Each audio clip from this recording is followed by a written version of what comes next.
Vamos a hablar con José Luis Espert, el diputado José Luis Espert, que formó parte de esta reunión. Diputado, buen día, ¿cómo le va? Gracias por conversar un rato con nosotros.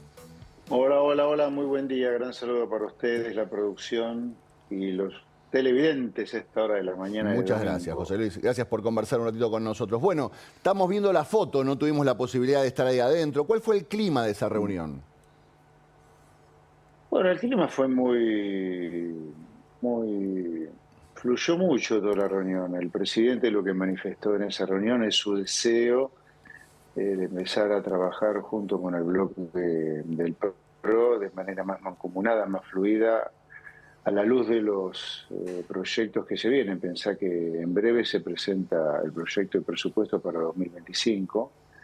También se viene el tratamiento del juicio por jurados, la reducción de la edad de inimputabilidad. Así que se viene un trabajo dentro del Parlamento muy importante, y eso manifestó el presidente como primer punto de la reunión. Y después salió el tema del presupuesto, donde el presidente marcó claramente su decisión de incorporar en el articulado una cosa que nunca está incorporada, que el objetivo es el déficit cero. Habitualmente el resultado fiscal surge como residuo en los presupuestos entre ingresos y gastos. Acá el presidente marcó que este presupuesto dentro del articulado va a tener el déficit cero, y que el gasto público que pueda hacer el Estado va a depender de la recaudación impositiva neta de los intereses de la deuda. Entonces es como que el gasto público que los ministerios, las secretarías y la política va a poder hacer va a ser el que determine la recaudación estimada por el gobierno menos los intereses de la deuda. Así que se hablaron de esas dos cosas, te diría, básicamente, lo cual es un mensaje muy fuerte desde el punto de vista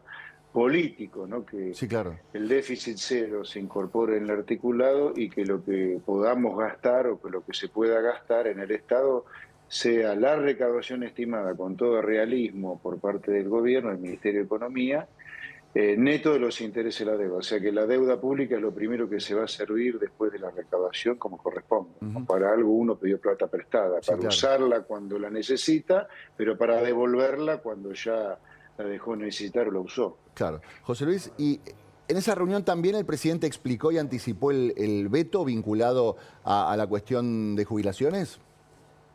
Sí, perdón, si me olvidé de comentarte. El tercer tema fue, sí, que va a haber un veto total a la ley que ha sancionado el Congreso, una ley absolutamente irresponsable de parte de diputados y senadores.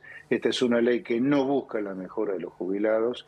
La mejora de los jubilados ya la está dando este gobierno con la fórmula del gobierno en el DNU, en el 274. La mejora de las jubilaciones debido a ese DNU ya es del 10% en términos reales comparado con diciembre, o sea, en términos de poder de compra de las jubilaciones, sin desconocer que las jubilaciones siguen siendo miserables.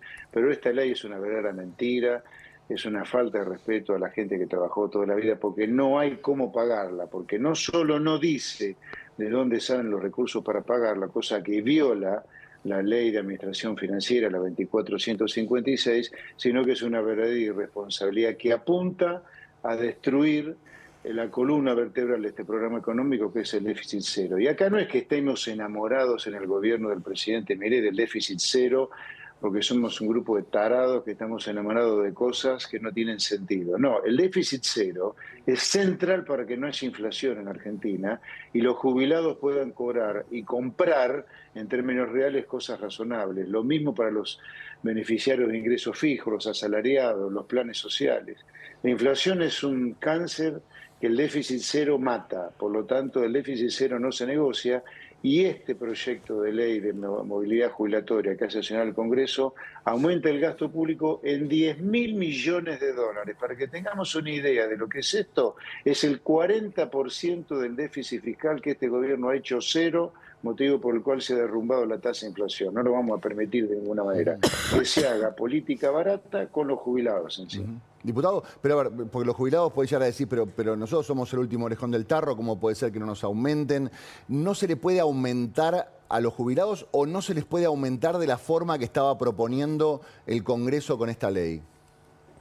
No se le puede aumentar de la forma irresponsable que este Congreso con esta ley ha sancionado. El gobierno, con el decreto 274 del presidente DNU, Cambió la fórmula jubilatoria de la vieja ley kirchnerista, la 27609, que estaba destruyendo y destruyó las jubilaciones en la primera parte del año, y con el decreto 274 del presidente Milei, las jubilaciones dejaron de caer y empezaron a crecer comparado contra diciembre. A ver, toda la caída que las jubilaciones han tenido comparado contra el año anterior ha sido como consecuencia de la vieja ley kirchnerista. Es la vieja ley kirchnerista la que ha derrumbado en esta primera parte del año las jubilaciones contra el mismo periodo del año anterior. Ahora, contra diciembre y fruto del decreto del presidente Milei, el 274, un DNU, las jubilaciones empezaron a crecer. Contra diciembre seguimos estando abajo del mismo mes del año anterior, pero contra diciembre han crecido 10% en términos reales. Por eso, cuando se dan aumento de salarios públicos, aumento de jubilaciones, aumento de planes sociales de parte de este gobierno que cuida el déficit cero, ese aumento, como no es deficitario, termina siendo un aumento de lo que realmente importa, que la gente puede comprar más alimentos, más medicamentos, que se pueda dar gustos que no se lo daban en plena inflación del año pasado. El año pasado, con la ley kirchnerista, que ninguno de estos diputados que están ahora detrás de esta ley la criticó, provocó una caída del 30% en términos reales de las jubilaciones. O sea, en pleno plan platita, las jubilaciones se derrumbaron y ahora, en un proceso de ajuste, como pocas veces se ha visto, del gasto del Estado, las jubilaciones están creciendo en términos reales, o sea, en términos de poder de compra. Así que este gobierno a los jubilados y a todos los que reciben ingresos fijos, le mejora su poder de compra. ¿Pero por qué lo mejora su poder de compra? ¿Porque somos magos? No, porque lo hacemos sin incurrir en déficit fiscal, o sea, sin emisión, o sea, sin inflación. José Luis, mientras estamos viendo la foto, mientras estamos viendo este esfuerzo por generar consensos para evitar por ahí lo que pasó en las últimas semanas, donde no pudieron avanzar algunas iniciativas, por ahí bloquear en el Congreso el tema de esta ley de jubilaciones o todo lo vinculado al presupuesto en seguridad, uno mira desde afuera y con cierta preocupación, viendo esta foto, ¿no? Este esfuerzo de consenso, que haya tanta grieta interna, tanto conflicto interno en la bancada de La Libertad Avanza, tanto en el Senado como en diputados. ¿Por qué no se logra? A ver, ¿cómo podemos pretender que haya consenso con otras fuerzas si adentro de La Libertad Avanza no se ponen de acuerdo en mínimas cosas? Es un muy buen punto el que vos marcás, Horacio. Yo ahí lo que diría, son casos muy puntuales. Pensemos que en el caso de diputados, que es el caso que yo conozco bien, de casi 38, de 38 diputados ha habido problemas con uno o dos diputados. Así que el grueso está funcionando de manera adecuada. Hay un medio vaso lleno importante. Lo que sí admito, además de lo que vos decís, que creo que la sociedad, la gente está esperando de la política que realmente nos preocupemos por ellos. Y por más libertad y liberales que seamos los que formamos el bloque de La Libertad Avanza, los problemas internos se tienen que solucionar a puertas cerradas y que hacia afuera a la sociedad le mostremos una imagen como realmente la sociedad está esperando y corresponde, de unidad, peleando por las cosas por las cuales la sociedad necesita, que haya reactivación económica, que haya mejores salarios, mejores jubilaciones, que reduzcamos la inflación. La sociedad está recontrapodrida, que la política funcione mirándose a sí misma en lugar de mirarle hacia ella. Si hay algo que nos define a los liberales que estamos acompañando al presidente Milei, es estar haciendo una nueva política bien conectada con la gente. Y estas cosas que han estado pasando, la verdad que demuestra que todavía tenemos que mejorar mucho para eso. José Luis, volviendo a esta foto que genera esta charla o cómo comenzamos esta charla, ¿cuál es la situación? ¿En qué se quedó, digamos? ¿A qué acuerdo se ha llegado? Porque está esa situación donde está La Libertad Avanza, el PRO acompaña, en algunas cosas no terminó de acompañar. ¿Cuál es la estrategia que van a utilizar de acá a futuro en el Congreso para el tratamiento de estas leyes importantes y sobre todo la aprobación del presupuesto? Mira, es no más ni menos que trabajar de manera, yo diría, más coordinada, más orgánica, en la previa incluso de que los proyectos de leyes ingresen al Congreso. O sea, hacer un trabajo previo cuando ya está el borrador del proyecto de ley que La Libertad Avanza puede estar presentando, ya empezar a trabajar de antemano con el bloque de PRO para llegar al recinto más armado de lo que hemos llegado, ¿no? Por ejemplo, Claro. en el caso del DNU, vinculado con inteligencia, es un claro ejemplo que si se hubiera trabajado con anticipación, Ujú. a lo mejor el bloque del PRO no hubiera votado en contra de ese DNU, ¿no? Claro, Por claro. ejemplo. Con respecto a eso, esa comisión que se termina formando entre Parrilli, Moró y Lustó, que hay mucha gente que la mira con preocupación, ¿no? Porque dice, bueno, en los servicios de inteligencia va a quedar fiscalizándolo, auditándolo alguien que fue la cabeza de los servicios de inteligencia en el momento del kirchnerismo. ¿Eso es irreversible? ¿Eso está así o hay algo que se puede modificar? No, bueno, a ver, primero, la Cámara de Diputados es absolutamente autónoma Ujú. para constituir sus comisiones y elegir los presidentes y vicepresidentes y secretarios de las comisiones. O sea, es autónoma, autónoma, autónoma. Así que ahí, salvo alguna negociación política, las comisiones ya están todas constituidas, ¿no? Ujú. Incluso la de presupuesto y Hacienda, que es la que yo presido, la de Claro, claro. inteligencia. ¿Usted habría armado esa comisión con esos tres nombres? ¿Cómo, perdón? ¿Usted hubiera, a ver, en el caso de estar ahí en el Senado, hubiera nombrado esa comisión, hubiera avalado esa comisión de Lustó, Moró y Parrilli? No, no, de ninguna manera, pero a ver, las decisiones en el Congreso se toman como mínimo por mayoría absoluta, a veces se Ujú. requieren de mayorías calificadas, 2/3, 3/4, pero el kirchnerismo, como consecuencia de cómo funciona nuestro sistema democrático, fruto de la elección del año 19, fruto de la elección del año 23, todavía tiene una gran representatividad en las cámaras. No tiene los votos, Ujú. pero no tiene los votos de la gente, pero eso tiene las bancas. Así Claro. que es una situación compleja, porque los votos están mucho más cerca de lo que estamos proponiendo nosotros, de Libertad Avance y del gobierno del presidente Milei, pero las bancas todavía no las tenemos nosotros. Así que eso requiere, siendo realistas, de una negociación, por más que uno tenga la tranquilidad que la gente está acompañándonos. Ujú, por supuesto. José Luis, mi última pregunta tiene que ver con la situación actual y el análisis de lo que estamos atravesando, estas investigaciones que están llevando adelante, a ver, por corrupción y por violencia de género, hacia quien hasta hace casi 9 meses fue el presidente de la Nación, que es Alberto Fernández. ¿Qué reflexión le genera todo esto que estamos empezando a entender y a descubrir?